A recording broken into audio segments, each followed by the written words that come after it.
But you talk about the impact of American chattel slavery. They go, well, how do I understand? How do you connect slavery with contemporary African-American behavior? I said, how can you not? 339 years of trauma. This is the kind of pushback you get when you talk about slavery. Well, I wasn't there. I didn't do it. Yeah. And that was, look at how long ago that was, you know. But what made it unique from any other form of enslavement? The length of servitude, the treatment of the enslaved, the rape, the pillage, the destruction of people. Europeans systematically turned the capturing, shipping, and breeding of other human beings into a business that would become the backbone of an entire economy. The other myth is that slavery ended and the playing field got leveled. And that's just not true, because after slavery came the multitude of lynchings, all the way up through George Floyd. 339 years of trauma. Right. Was there any therapeutic assistance? Nobody showed up. You've been harmed, and that requires more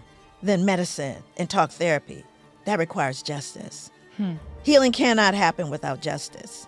You know, Malcolm X said, if you stick a knife 9 inches into my back and you pull it out 3, that's not progress. Even if you pull the knife all the way out, that's not progress. Progress is healing the wound, and America hasn't pulled out the knife. I believe that we are the pupil of the eye, surrounded by a sea of white, but it is the pupil that contains the sight. It beholds what is before it. That's scriptural. That is what the greatest fear is.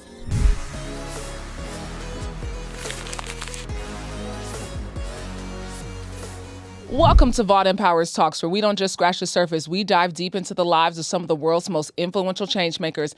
I'm your host, Brandi Harvey. Now, I am so excited for this one today, y'all. Y'all are in for a treat. This is like a history lesson. This is the PhD version.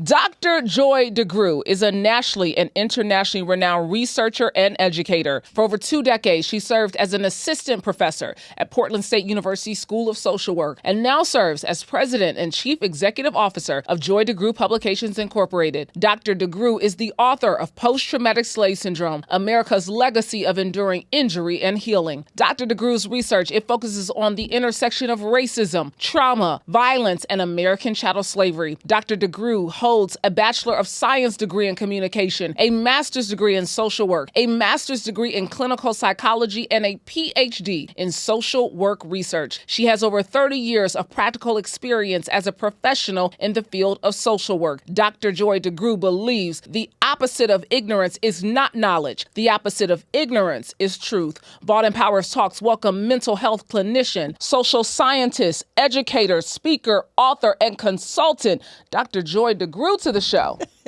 Now, you know I'm excited for this one today. I'm excited too. And this has been a long time coming. 2016, I reached out to you to come and speak. I became aware of your work. I got the original book. I should have brought it in here for the taping, but I got the original book of Post-Traumatic Slave Syndrome. In 2015, I was introduced because you had a video that 35 million other people saw. And I was one of those 35 million people that watched your lecture on post-traumatic slave syndrome. You gave me the permission slip to go to get some therapy. Wow. Yeah. Wow. That's amazing. Yeah. So welcome to the show. Well, thank you. It's wonderful to be here and to be here with you in particular, because I remembered meeting you. Yeah, years us talking ago. on the phone. That's right. Yeah. Yes. But everything in divine timing. Absolutely. Everything in the right time. So we got to dive into it, because in watching your lectures, you always start your keynotes with a certain activity, and you ask people to close their eyes. Yes. And I actually added that, and the reason why, and I'll actually do it with your audience if that's okay. Yeah. But the reason I added it is because sometimes, everything becomes so cerebral. Everything becomes intellectual. Everything becomes, and folks really come in with this idea, especially when I ask everyone, do you have a standard that you live by? And most of us do. We have some sort of a standard, right? And so we have a perception of ourselves. We have a perception of our beliefs. But what I wanted to help people know is why it was necessary for us to go beyond just what we think we believe, to go deeper. And that's why I say, let's go inside now. Let's go inside our own bodies, each individual. So I would ask your audience, if they are watching, I would ask them to close their eyes, and I'm going to walk you through a guided imagery. Yeah. It is nighttime, and you're in your car. You could be the driver or you could be the passenger.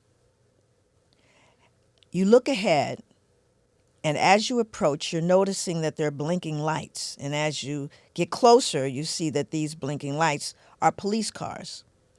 There are police cars blocking you. There are police cars lining either side of the street. Beyond the police cars is a yellow tape. Beyond the yellow tape, there are 3 young men. They're on their knees. Their hands are handcuffed behind their backs, and they don't have shirts on. Now open your eyes. And I ask them what they see. Now, normally, I don't ask it of adult audiences, but I can see it sometimes when they flush because I said, I don't know what you saw, but I'm going to guess it wasn't 3 blonde-haired, blue-eyed boys on their knees. Yeah. And I do that because I want folks to know what has been embedded in our psyches. And I said that not only have I asked that question of adults, I've asked it of high school students. And they see brown and black boys. And I asked it of middle school children. And they see brown and black boys. And I dared not ask it of elementary school children. Because you see, those images have been etched into our consciousness. Doesn't matter what your values are, what you think you believe. This country has told you who the enemy is. Yeah. They have engraved it in your psyches. This is the dangerous one. This is the one to be feared. This is the one that we have to lock up. This is the bad guy. And that's what I want folks to understand. It's not even conscious to us. It's in the unconscious. And so what happens is you begin to get those images and you begin to believe them even when you live in the skin. And that's the point. And the point beyond that is, when I do my presentations, I show a whole litany of other slides. I show the slides of the young man who dove in the Mississippi to try to save 3 girls and a police officer who was trying to save them. He dove in, 16-year-old Corian Evans, and he didn't even think about his life. And he had no shirt on. Mm-hmm. And he was a black boy. But we don't see him. Yeah. We don't see his images. We don't see the images of tenderness between a black father and his child. We don't see the unity of black men or scholarship. We don't see the thousands and thousands of young black and Latino and Latinx and Asian folks graduating every year. Thousands of them. The historically black colleges bursting at the seams with scholars. We don't see those images. And that's deliberate. That's intentional. And when we don't show the images, not only does America not show the images, we don't show the images. Right. That's why I appreciate being here. I appreciate being in this space with you. Because you're going to show those realities. Absolutely. You're going to tell them. You're going to demonstrate them. American chattel slavery. You delve into this. You give historical facts that many of us we've never learned about when we read your book, right? And I was an African history major, studies major at Ohio State. And so there are some scenarios that you give. There's some language that you use in this book that I would have never known before 2015 when I got a copy of this book. But you talk about the impact of American chattel slavery. 339 years of folks who got unpaid labor and what separation, right, that created, what divide that created. But really 339 years and we're still here with no help.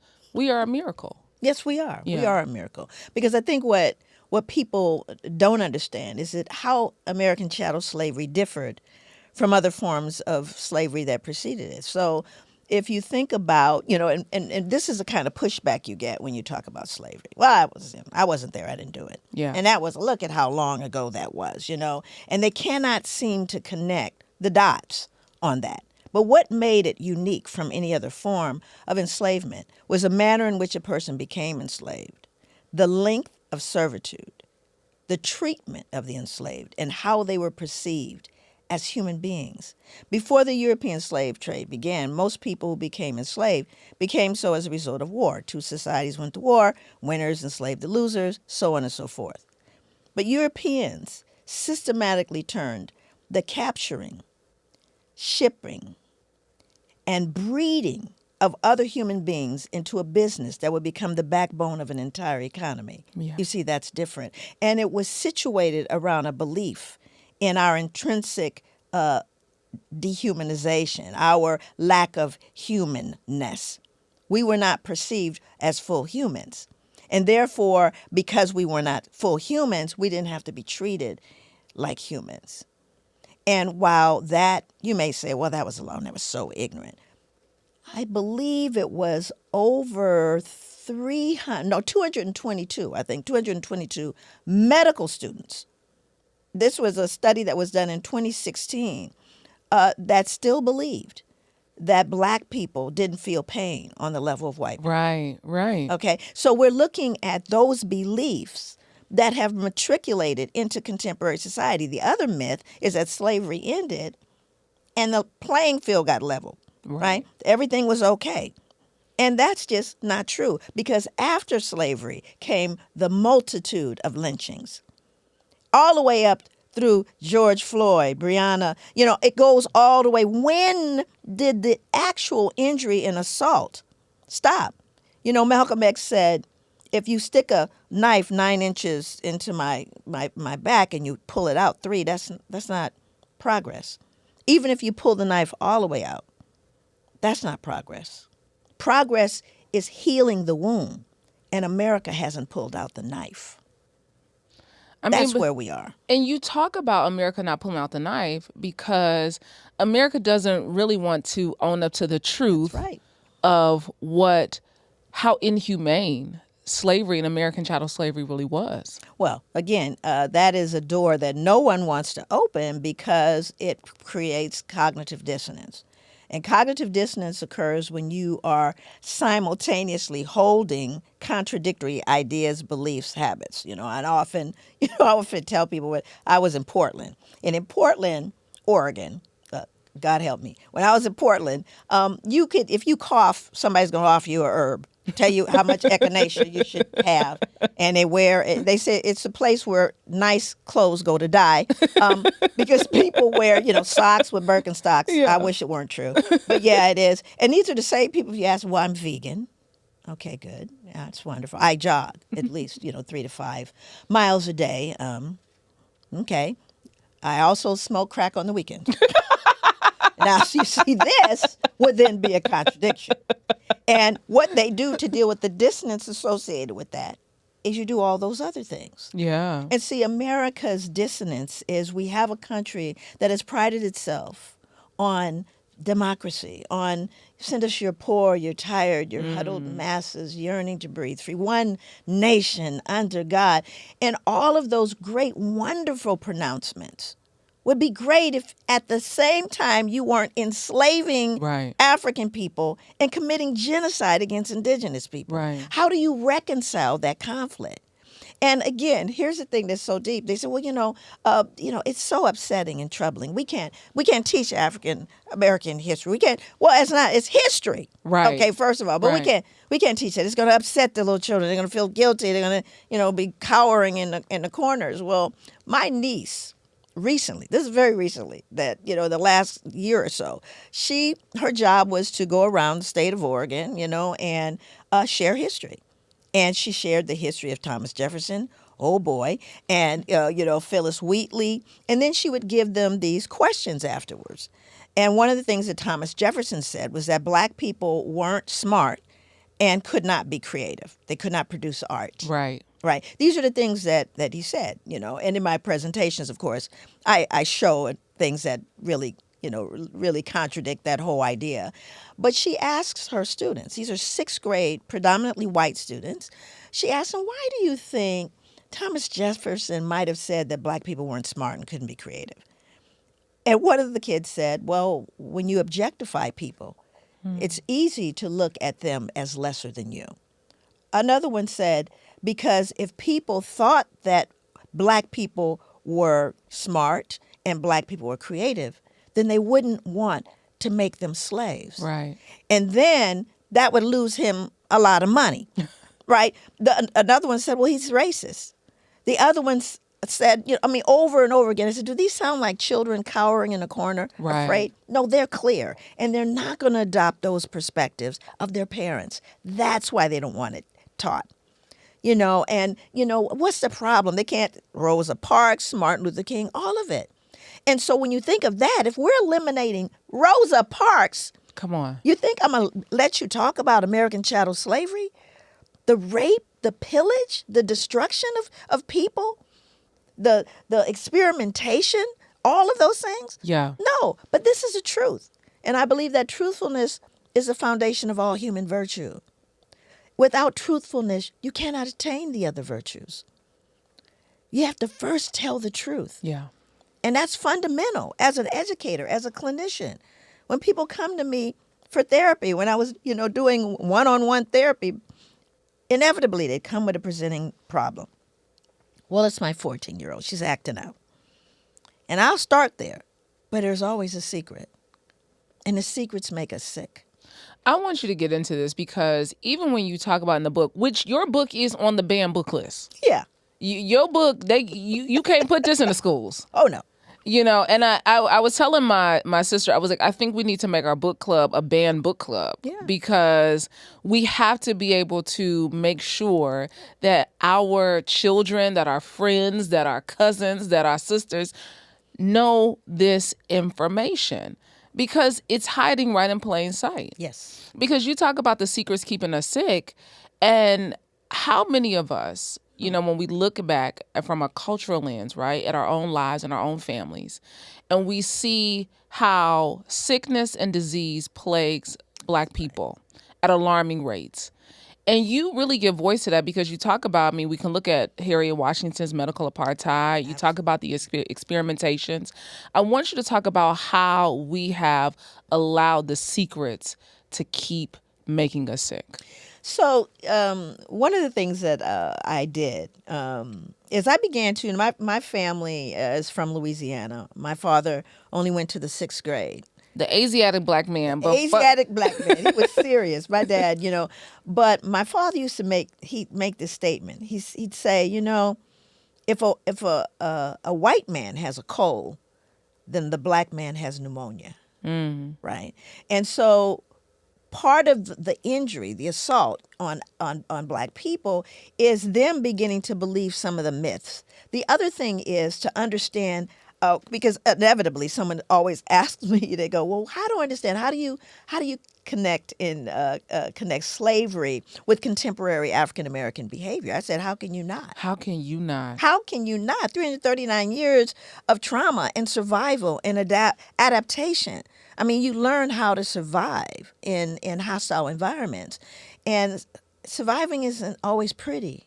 It isn't always pretty, but it's very functional. So I have to give examples of how that shows up. So one of the things I do in my audience is I'll say, well, if I shoot this person that's on the front row, is everyone in agreement that they're traumatized? Yes. And everyone goes, yeah, I think we can go with that. Yeah. Right. I said, all right. So now the person that's seated next to the person that's shot, they too are traumatized because they saw it.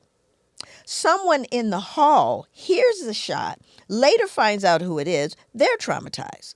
They call the person who's been shot, they call their family that are in Oklahoma and tell them what's happened, they're traumatized. Now, at the same time, you may have someone that's just maybe one aisle away that saw the whole thing. They're interviewed, well, what happened? Oh, it was awful. There was blood everywhere and it was so sad. When's lunch? Not traumatized. So everyone's not traumatized by a traumatic event because we have a differential response to stressors as human beings. But when we talk about slavery, we're not talking about a single stressor. We're talking about lifetimes of stress and trauma. Lifetimes. It is not plausible that you can escape that with no injury. Right. Now, we are all familiar with post-traumatic stress disorder, right? And what happens to people. Exaggerated startle response, right? Difficulty falling and staying asleep. Feeling of foreshortened future. Triggers based on things that resemble the original event. All of these things happen by a single trauma that could be experienced directly, like the person shot or the person that got the phone call in Oklahoma. You follow me? Yeah. All of them could end up with a diagnosis of post-traumatic stress disorder requiring medication and people talking to them softly twice a week. Right? You weren't even there. Right. So what do you think happens when you have been there and you have been borne the brunt of that? Right? And then people go, well, then didn't y'all get freed? Oh, yes. So now let's do the math. 339 years of trauma. Get any help with that? When, and again, this is difficult to hear, but when someone decides that your 8-year-old, they're going to pass around to the evening men because that's their proclivity. Or they take your wife or your friend, or they sell your baby from your arms. Did we get any help for that? Right. Was there any therapeutic assistance? No, not for 339 years. We did the best we could to heal under hostile environments. And then you got freed. Great. Any help then? What? Anybody have any data that suggests that we said, well, we know it's been deep. We know, we've sold away your family. We've beaten and lynched people. Right. Let's do some group therapy. No. Nobody showed up. Nothing. Nobody showed up. So now, 339 years of trauma, no help. Freed, no help. Did the trauma continue? Absolutely. You bet it did, all the way up to 2025. So what we have to unpack now is how does that show up? What does it look like? Because then people are like, I don't understand. Well, if you can't see the economics of this, right? So here's one. During segregation. Now, here, especially when I'm doing, work in all of these major cities, and I said, we eliminated segregation, right? Everybody goes, now it's like the hand. I don't know. I don't know. Do I say something? I don't know. know. What you gonna say? I'm gonna just safely say, I don't know. I said, well, no, let's just take a look at it. We eliminated segregation in America officially, and then I asked the audience, is there a hood? Does anybody know where the hood is? All the hands up. I said, so you know that there's a place where black people are. Okay. But there's no sign on the freeway that says next right hood. Right. So we pretend that's not true. We pretend that segregation doesn't exist in America, and it exists everywhere in America, right? Absolutely. So that's the lie when people are wanting to see it up front. But then what is the symptomology of post-traumatic slave syndrome? Because the truth of the matter, it's not a diagnosis. It's not post-traumatic stress disorder, which is treated with medication and talk therapy and any number of other things. Post-traumatic suggests that not only have you been harmed physically, you've been harmed emotionally. You've been harmed spiritually. You've been harmed economically. Right. You have been harmed politically. You've been harmed. And that requires more than medicine and talk therapy. That requires justice. Healing cannot happen without justice. Because we'd love that to be it, because all they do is put a code in the DSM and figure out how to get paid for injuring us. Are you following? Ooh, Doc. I'm just saying, and so when I think about it on a practical level for those that are your listeners or your viewers, and I want people to start looking at everyday behavior that we've normalized. That is adaptive behavior. It is survival behavior. You give this example of being at the bank. And you got the little children at the bank. The mother standing there with her little son at the bank, and in the line. In the line. Yeah. In the line. So what? I don't know. I am 67 years old, and I knew where I was in the bank. And when I asked black people to this day, I said, when you were little and you were in any place of business, not just a bank, but particularly in the bank, where were you in proximity of your parent? You are right next to him. Do not move. And you try get Get ya. I don't know what the snap is, but the snap is in there. Get ya. Right. Child can't move. The child cannot move. Sometimes they're literally holding on. Absolutely. Right? So this is a bank, the mother, the father, with the little kids. In the same bank, there are white children. They rolling around. They sliding down the aisle, rolling on the rings, coming up to you saying, "Oh, that's pretty hair. What's your name?" That's a kid rolling around. Now, the black children are adhered to their parents. But you see this is a nonverbal communication now. There's something that both sets of children are learning. Both sets of children are innocent. They're just children, but they're learning. And the black children are learning anger, fear, and shame. Absolutely. Right there. Nobody said a word. And it is reinforced. I mean, what's so deep about it is they can't move. Now, the white children are going, they can't move. Something must be wrong with them. Because they can't move. And then the black kids look and say, it's their world, not mine. Then when we look at the social constraints, because you see, this is not just an individual and one family. We've all been socialized. So now in the back of the line is another black person. They don't know this black mother or father and their children. They get to the counter. Now the kids are little. They're actually lower than the counter. And they're under the counter. Now let me explain something. There is something called secure attachment. And there is a level of comfort in exploring one's environment. Absolutely. That's a normal Yes. human developmental phase for a child, to have a level of autonomy that says, I'm free to move, right? So now the children are underneath the counter. The parent is distracted, dealing with the teller, and the children are trying to escape. So they're sliding. They're trying to slide down because they're trying to actually fulfill that developmental task. Right. You see, it's in them to do. But the person in the back that doesn't know the parent sees the little escapees, and they give them the eye that only black people can give. It's that stare. Right? And the kid goes, oh, man. And they start moving back over. So here is a stranger that got your back now. Yeah. Now, let's ask the question, why? Why is everyone behaving that way? If you ask the parent, they go, well, they don't need to be running around. They give you reasons. That's where I was when I was in the bank. And what that has to do with is survival. Yes. We saw what happened when Emmett Till strayed just Yes. a little too far, just being a kid. Didn't even do what they said he did. He didn't even say, hey, baby, none of that happened. The woman who claimed that, wrote about it in her book. Right. That it was all a lie, and they killed him. And so what we have learned is that we aren't safe. And that behavior, even when it is safe, it is locked in to our DNA that says we don't get to do that. Do you see what I'm saying? It's so real, Doc, because I look at it even with my nephew. I have an 8-year-old nephew, and he has grown up as a free person, a free thinker. And so he has autonomy. We go out. He needs something. He will go up to the server. He's going to get up. He's going to make sure, right? But then there are moments, right, when he's at school, right? And my sister is like, I know you better not have them white folks calling me up there. Like, you don't have them white folks calling my phone about you. So as much as he's been given freedom, there is a part of him and there's a part of you, even in this day and age, that says, but hold on now. I'm going to let you explore. I'm going to let you be free. I know you are a thinker. I know you got freedom. But there's a part that I still have to be vigilant, hyper vigilant about, to keep you safe. That's right. And here's what's interesting about that, right? When I talk to black parents, and I have a 10-week graduate level course that I teach online.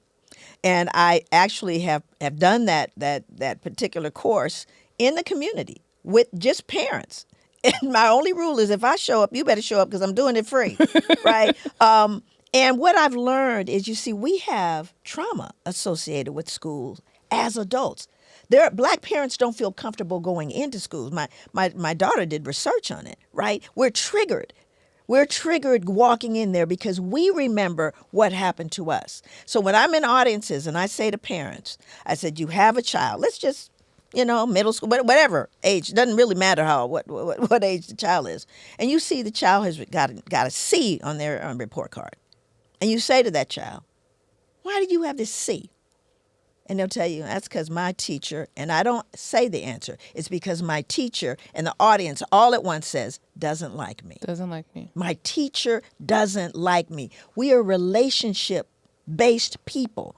That goes all the way back to our ancestors. We're relationship-based. Yes. That's why when we walk down the street, all we have to do is that nod. Mm-hmm. And everyone knows what the nod means. Perfect stranger in the grocery store. Mm-hmm. What does a nod mean? The nod means I see you. I see you.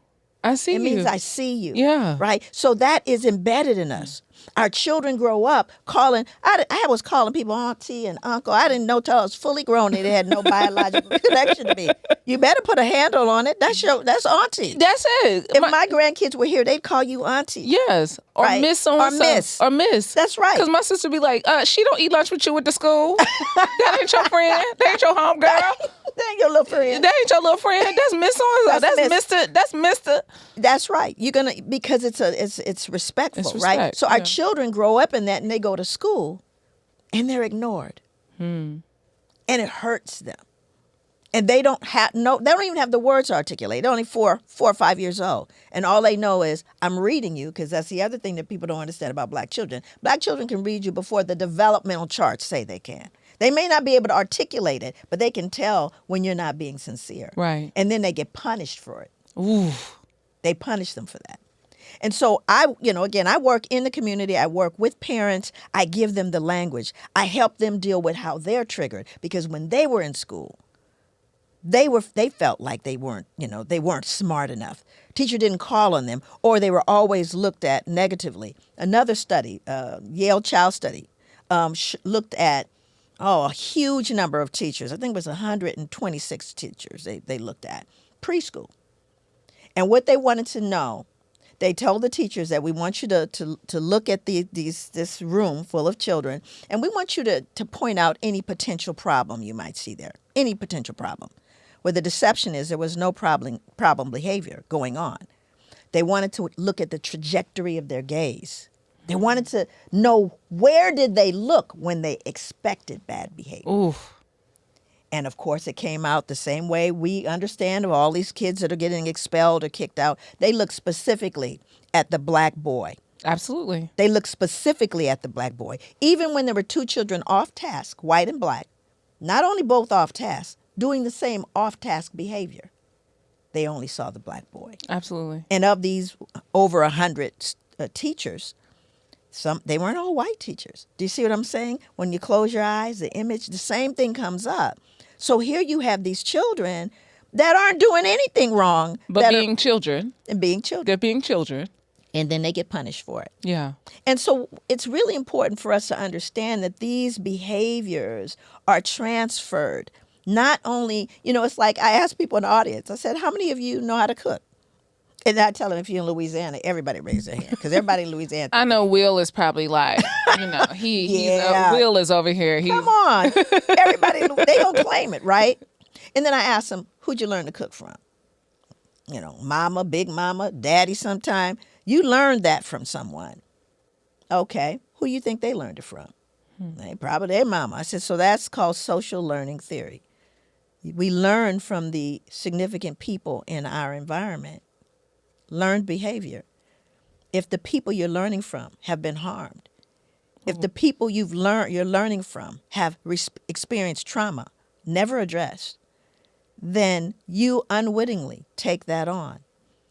I remember growing up, and my mother, was so funny. Whenever anybody, it wasn't permissible for someone. We didn't talk about mental illness or mental health. That wasn't something we talked about. Yeah. My mother everybody black had, and I talked to a black psychiatrist about this. It was hilarious. I said, we only had one diagnosis as black people. If there was anything mentally going on, they just had a nervous breakdown. They had a nervous breakdown because that was acceptable, to have a nervous breakdown. There's no such thing as a nervous breakdown. It's not in the DSM. But the bottom line is they just had bad nerves. right? They just had the bad nerves. My nerves is bad. Nerves is bad. My nerves My is bad. nerves is bad, right? And those were things that were acceptable, but there was no treatment. Are you following me? There was Right. no, there was no space for it. And so we, inadvertently took on behaviors. Let me tell you, my husband to this day, when we go into a restaurant, any place, he is going to be seated so he can see the door. See the door. Absolutely. It's 2025. Absolutely. And I understand, matter of not just him and not just of his generation. The brothers are somewhere where they can see the door, right? And these are, and I'm not, that's pretty innocuous. That's not going to hurt you. That particular behavior is not going to hurt you. I would like to share one that will.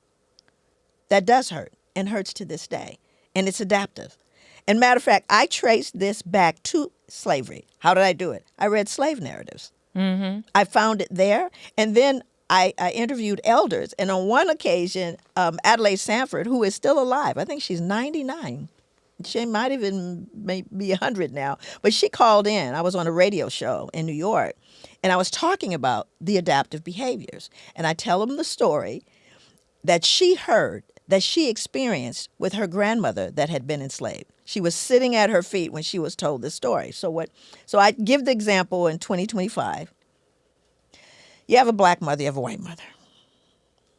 The black mother and the white mother know each other. They both have sons, maybe about 8 or 9 years old. And they're at a meeting, maybe a school meeting. You had a black mother, the white mother, and both of their sons are on either side of them. Black mother leans over to the white mother, says to the white mother, I've noticed that your son is doing quite well. He really is doing quite well. And she goes, oh, thank you so much for noticing. He's quite the man. He's in the talented and gifted program. That would be TAG. And he won the science fair just last week. His uncle's an astronaut. This one, she is oozing with enthusiasm. And I'm not mad at her. She sits back. She feels good. And as she sits back, she realizes that the black mother's son is excelling her son. So she leans up close to the black mother and she goes, wait a minute. You're talking about my son is really coming along. Your son is the one that's really coming along. And the black mother, girl, get out of here. You should have seen that boy yesterday. Oh, he works my nerves. Look, girl, stop it. And then I asked my audience, how many of you have seen that behavior? Yeah. Typical behavior. Very sure. common. Not everybody, but it's definitely It's common. So the question then becomes, you've seen the behavior. Some of you even do the behavior. The white response to that behavior is, gosh, they're so negative. No wonder they're negative. Now, you remember I said earlier that it's the secrets that make us sick. Everyone right now in this studio, anyone in earshot of it, knows the secret. We're all big people. We're all adults. And the secret is, even though that black mother could be a black father, and get out of here. Oh, that boy. Ooh, he's a handful. That behavior, while the parent is saying it, they're proud. Now that is, it's such an amazing subtlety of black culture where we're hearing you say, oh, stop it. And while I'm saying it, I'm proud of the fact that you praised my child. So the question becomes, why? Now, we justify it. We try to figure out a way because it doesn't make sense, right? They'll go, well, we don't want the kid to get a big head. We get all kinds of stuff about it, right? But let's roll it back 300 years, and then we can understand why.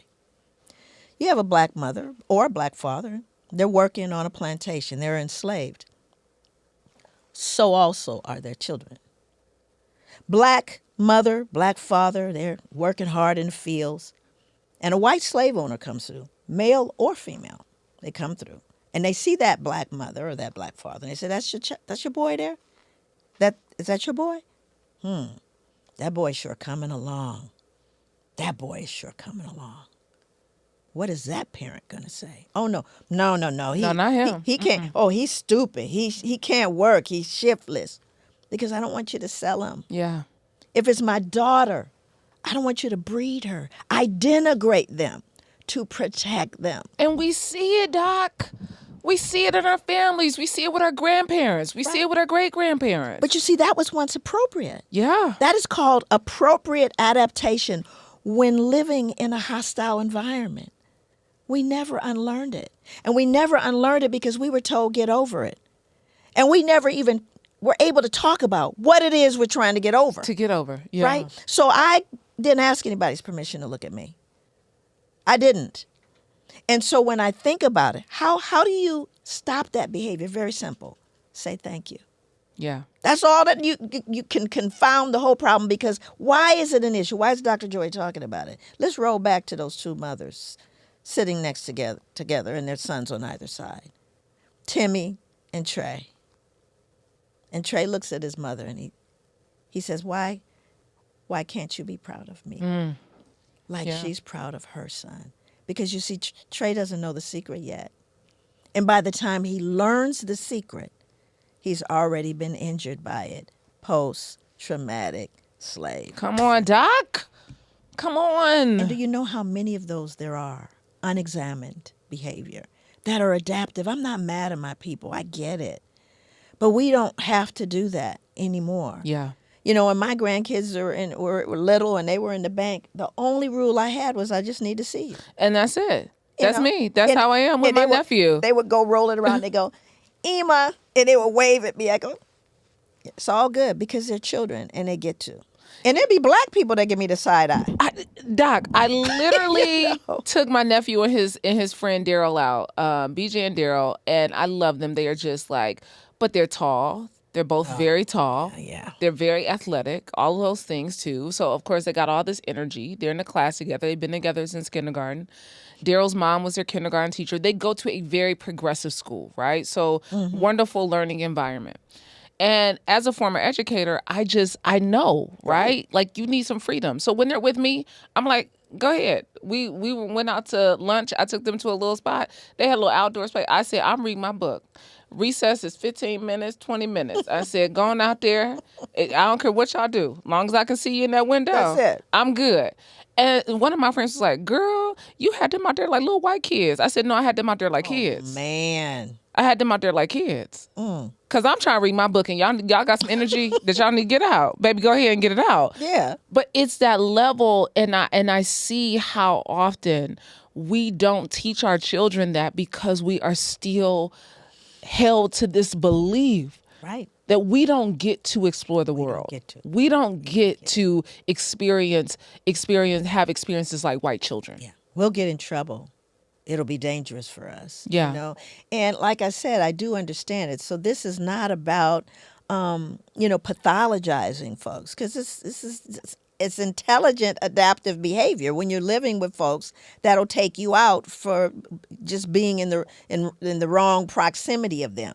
All you have to do is go to Alabama and go to that lynching memorial, and you will see all the accounts of why the lynchings happened. 4,400. Those were the ones they had names for. And very often it was, startling a white woman, looking menacingly at someone white, having a picture of it was just unbelievable stuff that, and again, living like that for so long, you become hypervigilant. Yes, you have this heightened sense of concern, all of those things that happen. Not to mention, we can go into dietary things, all of the things that we did to survive. And we are in a situation where people say, oh, no, you don't get to talk about it. That's the part, right? And that's the part that we're living in right now. We look at the climate, the culture, this illusion of inclusion. Right? The illusion of inclusion. The illusion. We bought it. Yeah. And here's the thing that's ironic about this whole thing about segregation, right? Because when they told us, we just don't want y'all around. Just get out. We don't want you around. And so we did. And in Tulsa, we built a town. We owned the banks. We owned the businesses. We had our own schools, our own churches, our own hospitals. Our kids were doing parades down the street. We wasn't bothering you. We got away from you. And we prospered. And they went in and they beat, burned, looted, and then bombed Tulsa. They said, we wanted you away, but we didn't want you to prosper. We didn't want you to prosper. And we bought the illusion of inclusion. Oh, no, come on. We want everybody because we want America has always survived on a slave labor force, whether that was enslaved individuals, whether that was undocumented individuals or imprisoned individuals. We need a cheap labor force. And again, you can come in, and we thought, oh yeah, it's there's no segregation anymore. Oh, but you can't, you somehow can't rent in that area. Somehow your kids aren't, your district isn't this district. I mean, let's just do, come on. That's the reality of what it has been. And with that illusion, we have never been able to gain the economic footing we did all by ourselves. And what I often say to Black folks now, in this climate of extraordinary hate, is we did it before, and we can do it again. Yeah. And we had far less.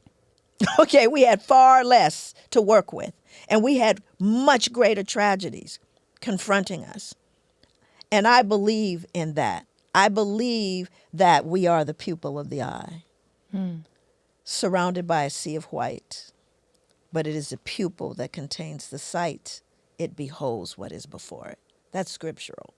And I believe that is what the greatest fear is what I see you, and I can see through you. Yeah.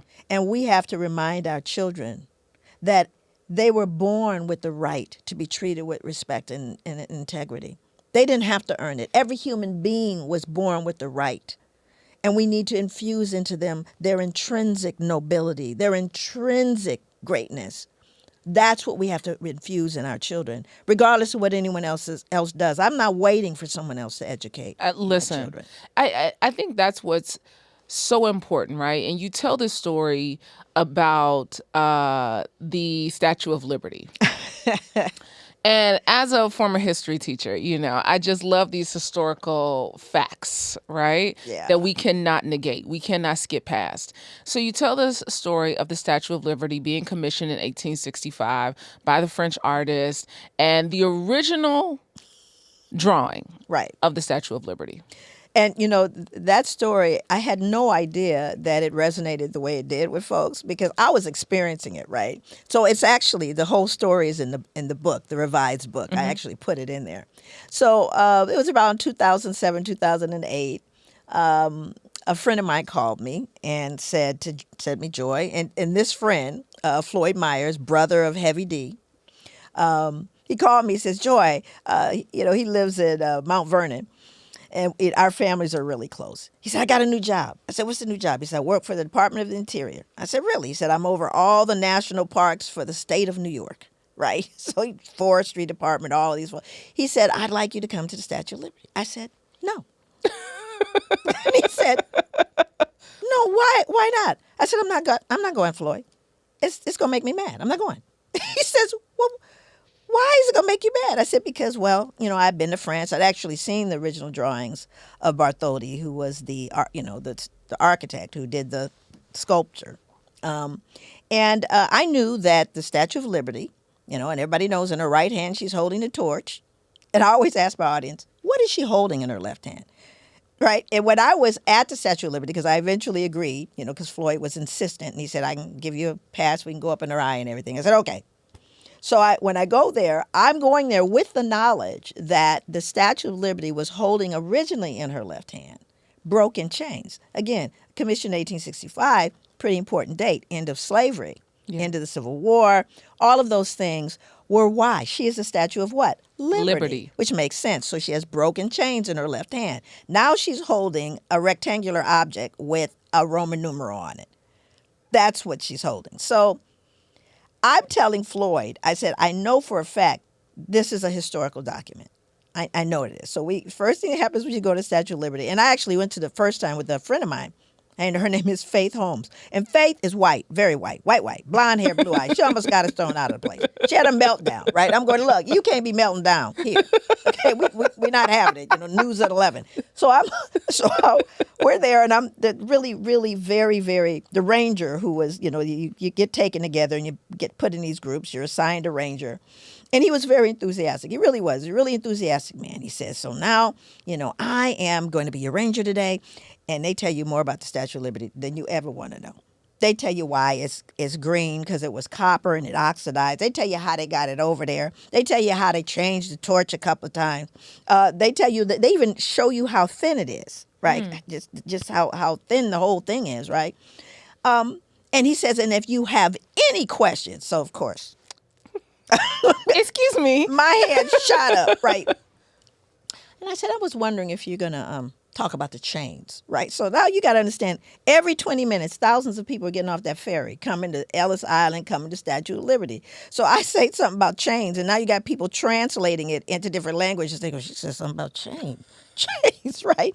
So, because I knew that she was holding, those broken chains. So now at this point, I'm like, they got to be here somewhere. So Floyd and I are now looking for the historical document that I said, the picture of it. I said, they can't not have it. It's a Statue of Liberty. They got to have it there. So we go into the basement of the Statue of Liberty. This was so crazy to me. We're in the basement of the Statue of Liberty. We find the document encased in glass behind figurines facing a wall in a hallway. So here we have the truth, hidden in plain sight. So I'm sitting there going, so Floyd, I take a picture of it. The picture is in the book, right? So I took a picture and I said, this is insane. I said, this is really insane that, here we have that picture. Well, I then asked my audience, who won the argument? Because Bartholdi insisted that the chains remain. He really did. He was adamant. He was an advocate for abolitionism. He said the chains got to stay. And I asked the audience, who won? Did Bartholdi win or did the United States win? And they always say, well, the United States won. I said, no, they didn't. Bartholdi won. The chains are actually still there. And they have always been there the entire time at her feet, where it is impossible to see them under any circumstances. Yeah. Those broken shackles are on both sides. On her, as she's looks like she's walking, there are broken shackles at her feet. So the agreement was, we'll keep the chains, but we'll make it so no one can see them. Yeah. Because if she's on a pedestal, the Statue of Liberty, if no one who's ever been, sometimes they don't realize, because we always see her like she's standing flat on the ground, but she's on a huge pedestal. Right. So you can't see over to see the chains. And if you're inside, you can't see them.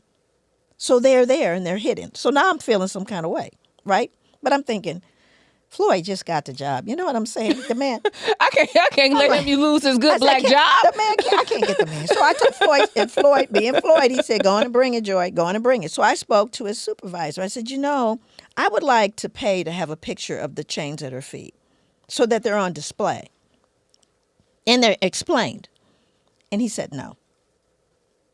I said, I'll tell you what I can do. I said, I'm sure that I can get, just cross the water, a black sculptor that will just sculpt that part. Because God knows they show you every aspect of the Statue of Liberty.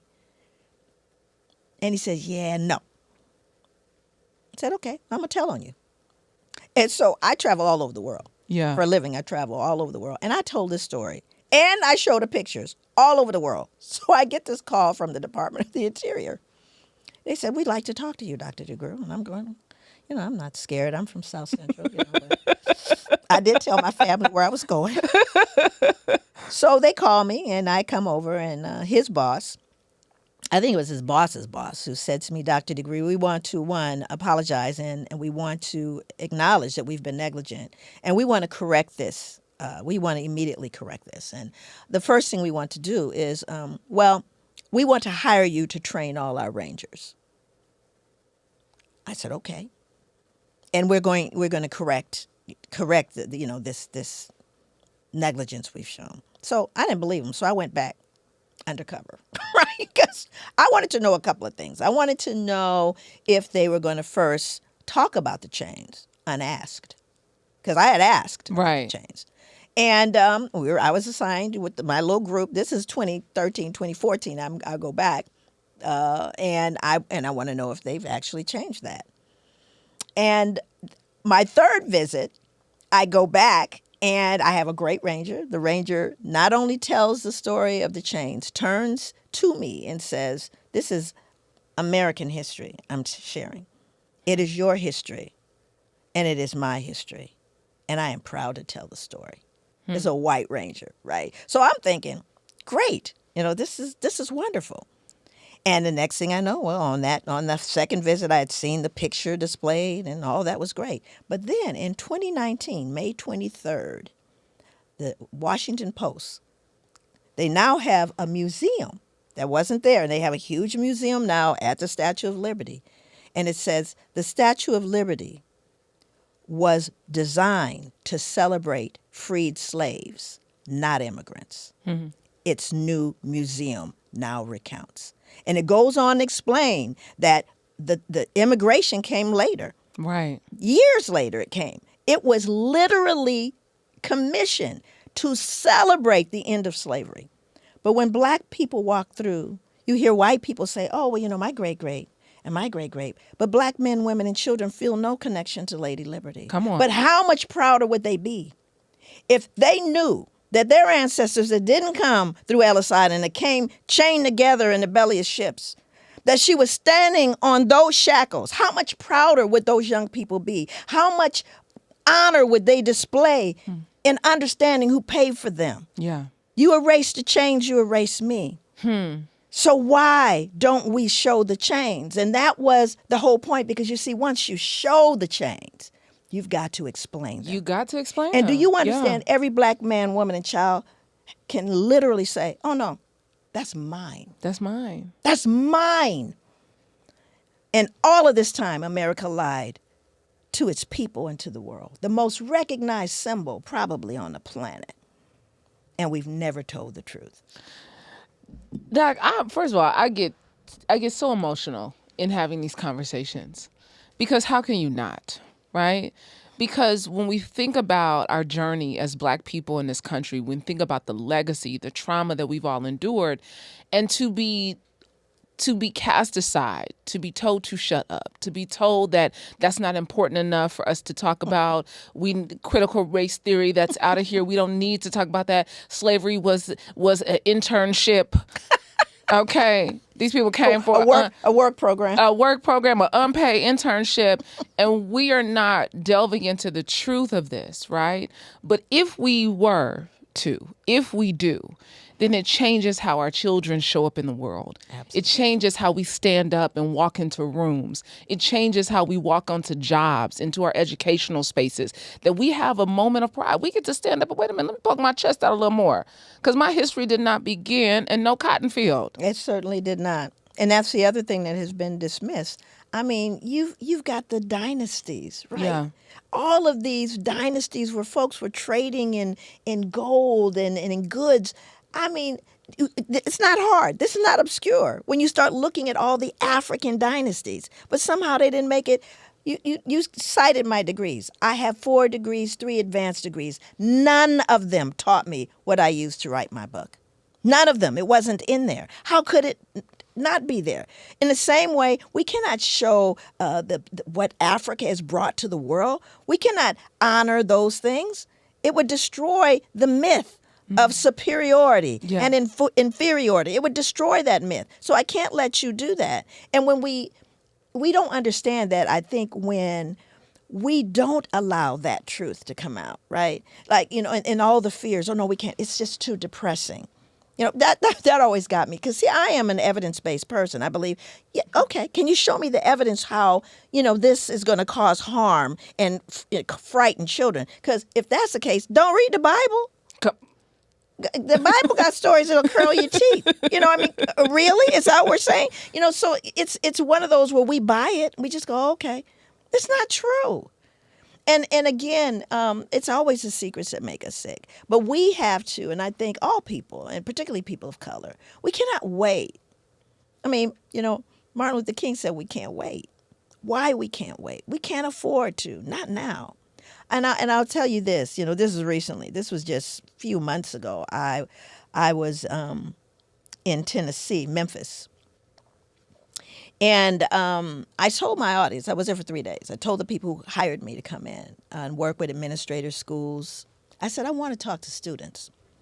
I want to talk to young people. Please put me in front of some young people. And they found 150 and gave me half a day.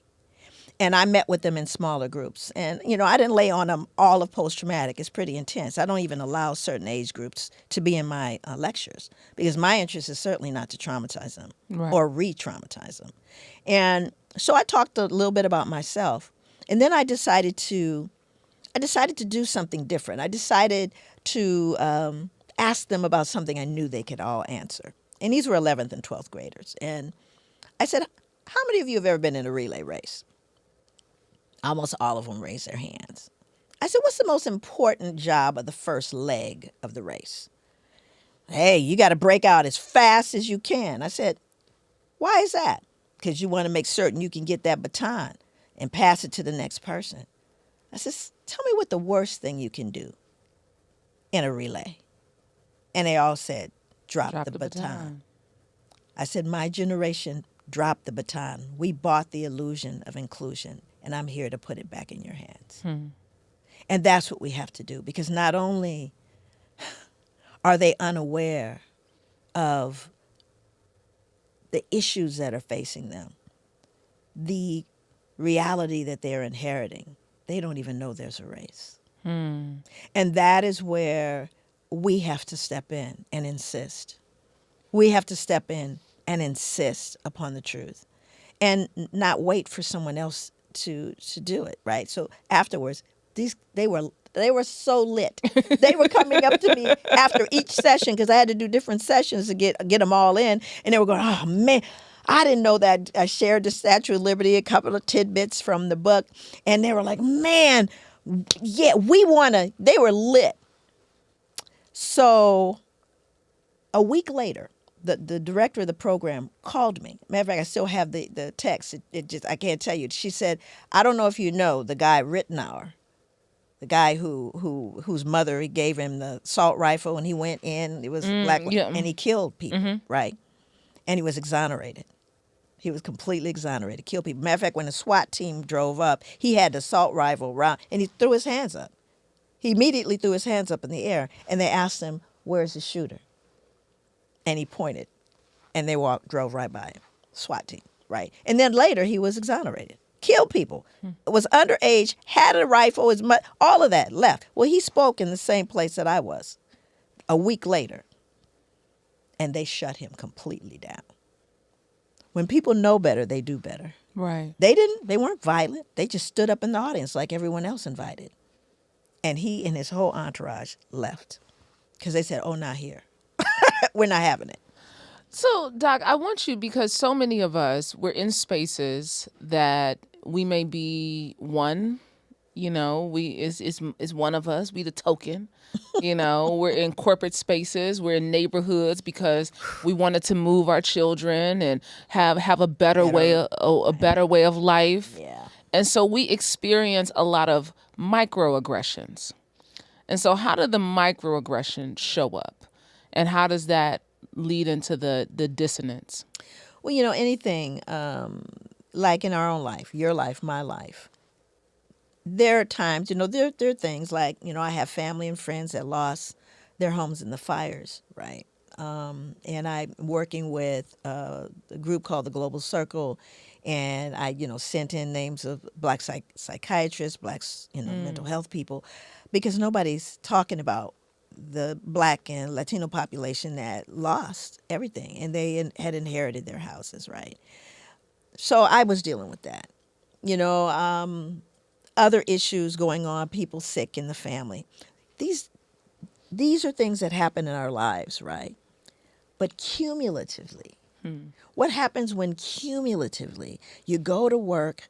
There's a brother, his name is John Graham. He wrote a book called Plantation Theory. Really recommend it, because he worked in corporate America, very tip-top corporate America. And he talks about the cost of that climb and what it did to him. So he gets a call. This is, every time it's a story. I don't know what else to do. I got to tell you a story. Real true story, though. Always a true story. So he gets a call from his wife saying, our 7-year-old just asked a question that stunned me, and I don't know what to do. I don't know how to answer it. So when he gets home, she tells him that her 7-year-old says, how come you and Daddy change the way you talk when you talk to people from work? Right? That's the code switch, right? He said, tell her the truth. We do it to make white people feel comfortable. And of course, he left that corporate world. But what is the cumulative effect of living inauthentically? Oof. Of living this charade, not being able to be, too black. Yeah. Can't be too black. See, that's where where people, again, I don't adjust it. Maybe I'll definitely adjust for children if I'm talking to children about things that are difficult, but I don't adjust for any other audience because I'm a big grown up. My daughter says I've been black too long. That's what's going on. But I refuse to not be my whole self. Right. I refuse to hide who I am. Which my whole life, to get that good job, to stay in that space. Right. What do? The assault on our spirits, our minds, our hearts, constant assault, laughing at the joke that wasn't funny, listening to people say things and think it's okay to say because you're not, you're a different Negro. You're the special Negro. Yeah. Right. Whatever the case. I don't do that. Matter of fact, during Black History, that's when everybody feels it's an appropriate time. It's politically correct to be nice to, the Negroes month.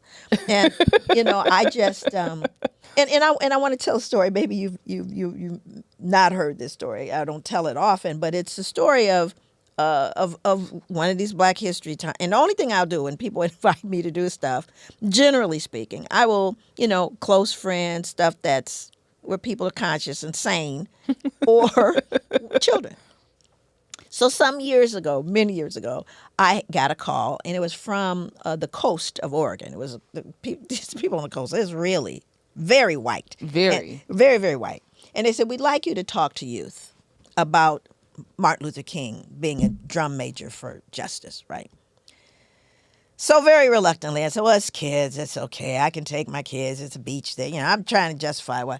So I get there, got my computer, have my thing all set up, and they're 3 to 6 year olds. The whole audience are 3-year-olds to 6-year-olds. Wow. When he said youth, I'm thinking middle school. Yeah, at least, right? 5th, 6th grade. And so I take my computer, I just close it and put it down because that's not what's going to happen. And they were all on the rug with their legs floated, picking their noses and doing it. It's all white except the adopted Asian kids. That was kind of in, white people who adopted. That's the only time you saw any other child. So I'm going, okay, God, what am I going to do? So I said, here's the thing. I said, how many people anybody want to do a skit? I do. All of these kids are hopeful. They're just so cute. So I took 2 little girls. I said, we're going to go upstairs. I'm going to be the teacher. I told them what the skit was going to be. I'm the teacher, and you're the students. So I had them in at chairs, at desks, facing all the kids with, on the floor. And then I had my back to them at my desk. I gave one had a toy, and one had a crayon. So when the little girl with the crayon, she got up and left, and the little girl with the toy took a crayon, right? So she comes to me, she comes back to her desk, she sees the girl took her crayon. So she says, teacher, she took my crayon. I said, she did. Yeah, so I have them, we're all standing up front now. I go, did you take her crayon? She said, yes. I said, say you're sorry. She goes, I'm sorry. I said, okay. So I turned around, sat down, and they went and sat down. And the little kids were like, hey, the whole audience is like, why? But I said, is there a problem? What's the problem? So I said, okay, well, let's do it again. Maybe they didn't hear it. I said, now, did you take a crayon? Yes. Say you're sorry. I'm sorry. I said, so she says she's sorry. She's a 3-year-old. This is a 3-year-old, waving at her. She was very upset. I said, is there a problem? She said, she got to give back the crayon. She got to give it back. She got to give it back. Saying you're sorry, not enough. Yeah. So a 3-year-old understands justice. It's not just for her to keep the crayon. And what we have to insist is that they give the crayon back. That's such a great analogy. That's a story. It's true life. It's like this is what we need because people think that, well, it's not happening to me. People think, well, that's not my life. I have a black friend. My nanny's black. I love black people. My coworker, what's her name? Right. And so we think that it doesn't pertain to us. That's not my problem. That's not my scenario. That's not my life. But you really make us see and understand that it's all connected. We're all connected. Absolutely, we're connected. The human experience. It's the human experience. And are we going to wait till, the fire's at our door? And, even in tragedy, I mean, Katrina, look at all the different tragedies. Every single time, the differential response to a tragedy. To a tragedy. They said, oh, they were just looters. Right. Right? The other people were finding resources. I mean, it was the same thing even when you saw some of the images from the fire. It just recently in LA. That's right. People trying to get stuff out of their own homes and they're called they're looters. Because again, that image is seared into our brains. And again, the impact, what we are carrying, I always say my people are a miracle. And Yeah. they are. And I wouldn't never want to be born anything but black. I tell people all the time, if I come back in the next life, I'm coming back as a black woman. I'll be black. I'll be black. I'm coming back as a black woman in the next lifetime too. There is nobody like us. It's not. Nobody like us. And, I want to, because when we think that things have changed, so many things remain the same. Yes. FBI report in 2023, the highest level of hate crimes in the United States. Over 50% of those reported crimes were rooted in race, ethnicity, or ancestry. In 2023. That is correct. Well over 11,000 hate crime cases. Yes. And the most significant threat, according to Homeland Security and the FBI, was white supremacy. Their words. Wow. White supremacy has many victims, you said. Many, many victims. Yeah. And I think that one of the things that really struck me because I spend a lot of time everywhere with all people, every walk of life. I just got back from the Netherlands, believe it or not. And, I was asked to come to the Netherlands, and I'm thinking, actually my DNA, part of our DNA goes to the Netherlands. Oh, wow. Oh, not proud of that because they were crazy. All get out. The people that I came from, they still doing blackface in the Netherlands. Just saying. So I was surprised because of those from Suriname, slavery. They were taken and colonialism, the whole thing, and they wanted to translate my book into Dutch. That's how resonating it was for them. But when I think about, the victims, I think about indigenous people from this country. And this missed my text. I have pictures of this. I don't know if I included it in the book, but they're definitely in my presentation, where they showed these people, this man sitting on top of what looks like a mountain. Is this all the bison? The buffalo? The buffalo that were killed? Millions of them. For the purpose of starving the Indians to steal their land. That was the purpose of it. And I mean, rotting corpses that were people were shooting them from trains. And it was just, and I'm watching this and I'm looking at, there's another scripture that says, my earth is weary of you. We have desecrated. Now, here's the irony about that. There's this one guy standing proudly on top of a mountain of skulls, a mountain of them, and two people on the bottom, another person on the bottom, proud. Millions. Now, let me just tell you something. Particularly in a place like Oregon, but anywhere in the United States, it's a good time to be a cat or dog. Can I tell you that they got better health care? Oh, man, they got better food. There's even water. I went past a place. This is when I had a moment. We walked past a place and I thought it was, some sort of a bakery with a dog theme. It was a dog bakery. And they had gourmet water in bottles. Wow. And there was a man, I'm not making this up, that was outside digging in a trash can trying to find some food. Wow. I lost my mind. My friend was in the restaurant waiting for me. She sees my hands waving. And I was just feeling some kind of way about that, right? So right now, let me just say, the millions of bison, millions of buffalo killed. I dare you, if a puppy rolled up in here right now, a little yellow lab rolled up and was running around, and we took some of the wires and wrapped it around its neck and held it up till it choked, gasped, and died, you and I would be arrested faster than if it was a black man on the other side of that. Absolutely. What level of hypocrisy can that be? Millions of God's sacred creatures, millions, for the purpose of starving a people and stealing their land. You see, that missed your text. Those pictures missed your text. Not only that, behind that mountain were, as far as the eye could see, were the skulls.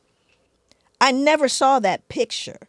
And I'll tell you where it showed up. What was that? Revenant. It was a movie called. Right. And when they talked about the making of it, it flashes for a second, the picture that I now have in my presentation. But somehow, now let me tell you, I am 67. So when I was a kid in science, they said, you know that the buffalo was hunted to near extinction. This is what I was told. Right now, I don't know, 6, 7 years old. Well, let's see, who do I know hunt the buffalo? Oh, that would be indigenous people. And they allowed us to believe. Yeah. Do you see what I'm saying? They allowed us to believe that if they're the people that hunt them, they're the ones that must have hunted them too. And the absolute opposite was true. And they didn't show us that picture because, again, we can't show you that. We can't, because it destroys the image. You know, I remember this, I had a man stand up. He was hostile and upset. Okay, I'm the enemy, right? He's a white man. He stood up screaming at me, and I'm looking at him, He says, why, I'm the one. I'm the bad guy. I'm the bad guy. So I'm just looking at him going through a tirade, right? And, and he says, I just want to know who's going to love me. And I said, why didn't you ask me who's going to love me? And you'll know that, there's no hatred flowing through my veins, nor anyone in here.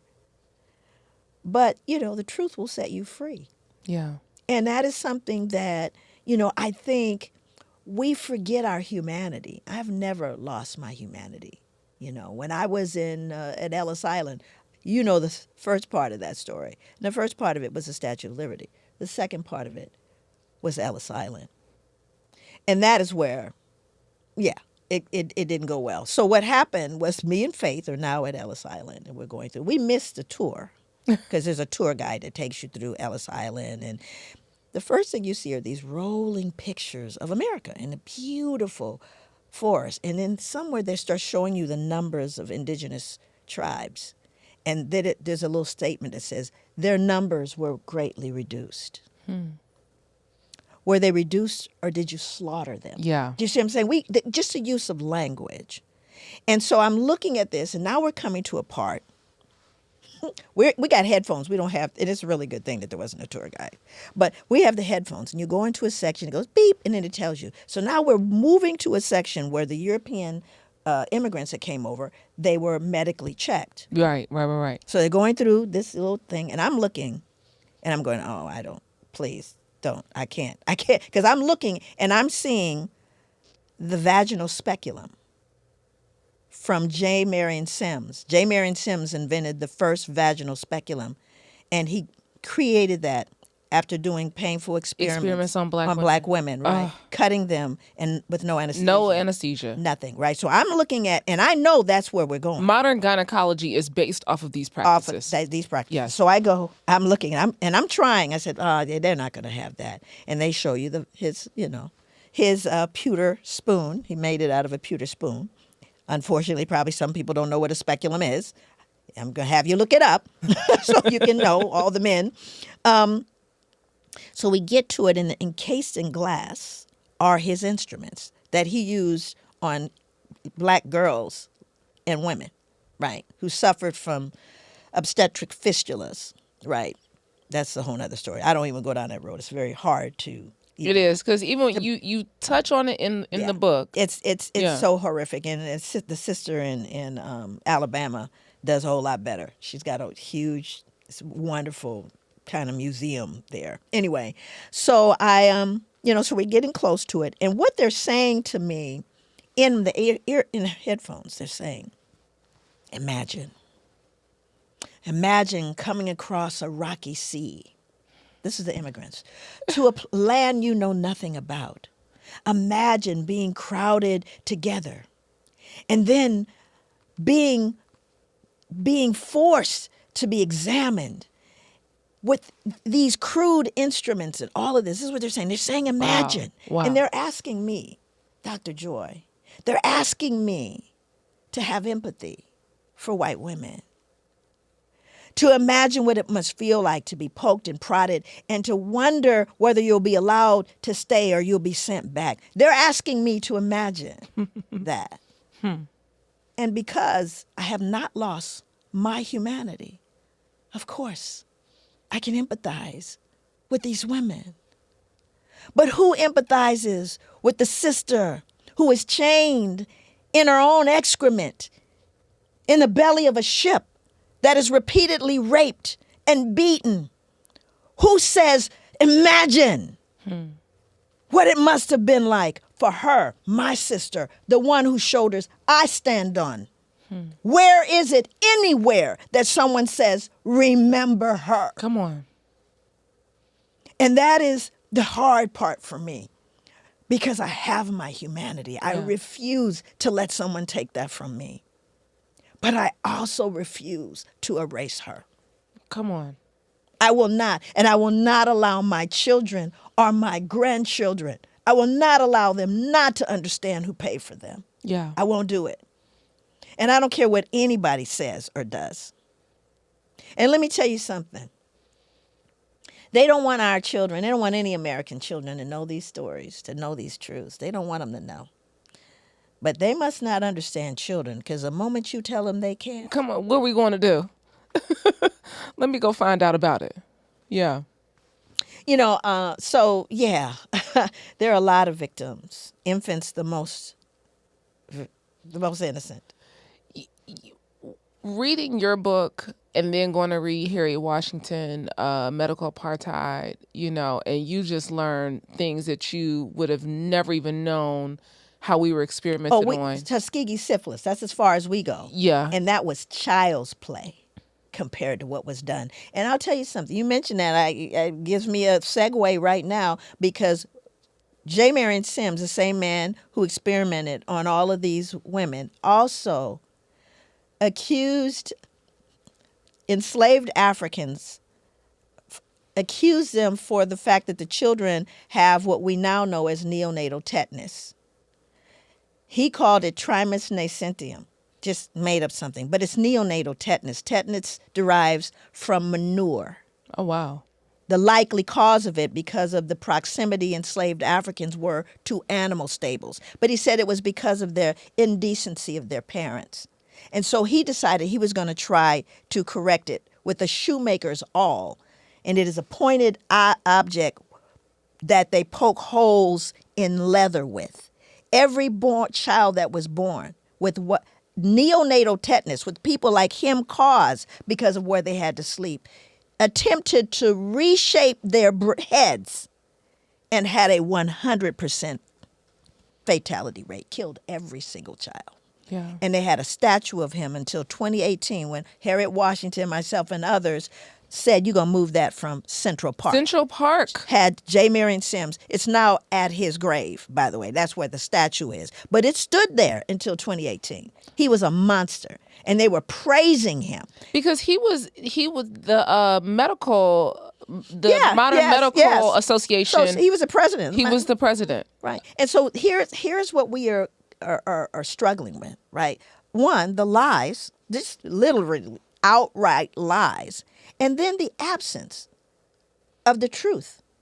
Not just the lies that they're saying, but the fact that certain things never make it to the text. And now even the 2 pages of Black history that you and I grew up with, that's gone. And one of those was a picture. Listen. So we don't have, and again, but shame on us, especially now, to think anybody's going to lean in.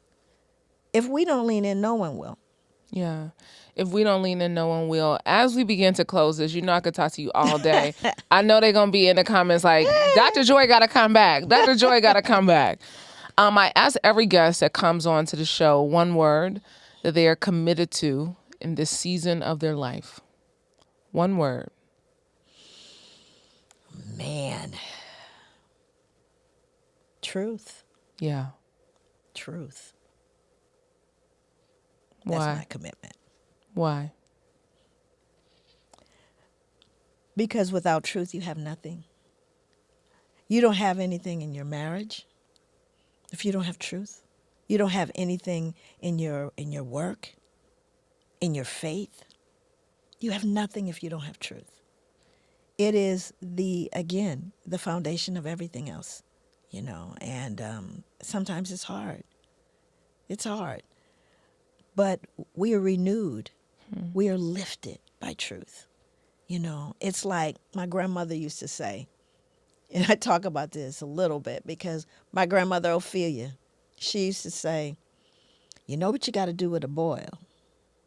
Now, I didn't know what a boil was, first of all.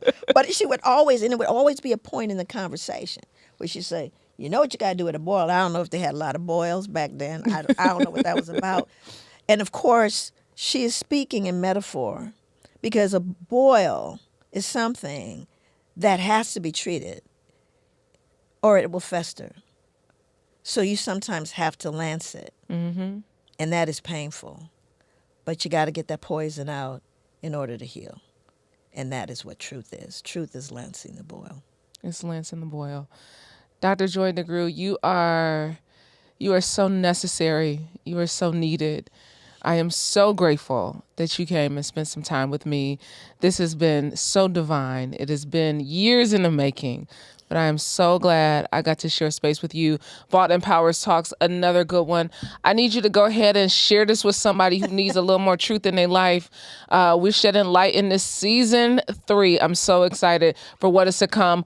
I'm so glad you decided to join me today. I'm your girl, Brandi Harvey. Until next time, eat well, give a damn, move your body every single day. Peace.